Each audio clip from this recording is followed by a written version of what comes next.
Halo teman-teman, kadang kalian ngerasa capek nggak? Capeknya ini bukan karena aktivitas fisik, tapi karena pikiran yang penuh, hati yang gelisah, atau emosi yang nggak stabil. Nah, di titik ini sebenarnya kita butuh yang namanya self-healing. Nah, self-healing itu apa sih?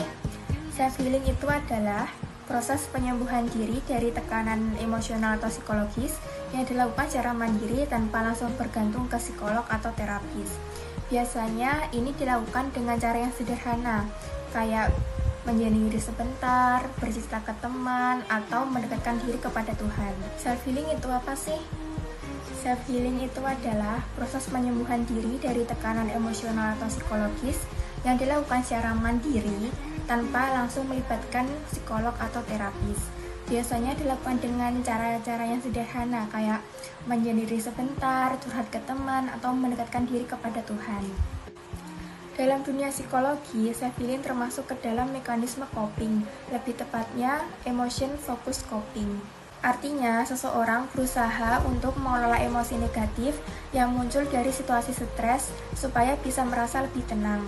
Ini bisa dilakukan lewat aktivitas yang menenangkan seperti ibadah, meditasi, journaling, atau sekedar istirahat dari hiruk-pikuk dunia. Kalau dilihat dari teori Abraham Maslow, manusia punya kebutuhan dasarnya harus dipenuhi. Salah satunya yaitu kebutuhan akan rasa aman, koreksi sosial, dan aktualisasi diri.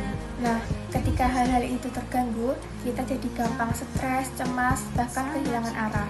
Makanya, self-healing itu penting sebagai usaha untuk memenuhi kebutuhan psikologis dan spiritual kita. Dari sudut pandang Islam, konsep self-healing juga sangat relevan. Contohnya lewat wudhu, sholat, zikir, atau membaca Al-Quran. Aktivitas-aktivitas ini bukan sekedar ibadah, tapi juga media untuk menenangkan hati. Saat kita lagi ngerasa berat, kembali ke Allah itu jadi bentuk healing paling dalam.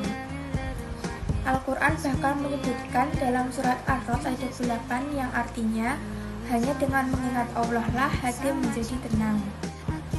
Jadi self-healing itu bukan soal jadi kuat sendiri, tapi soal punya kesadaran untuk jujur pada diri, lalu pelan-pelan mengobati luka batin dengan cara yang sehat, baik secara psikologis maupun spiritual.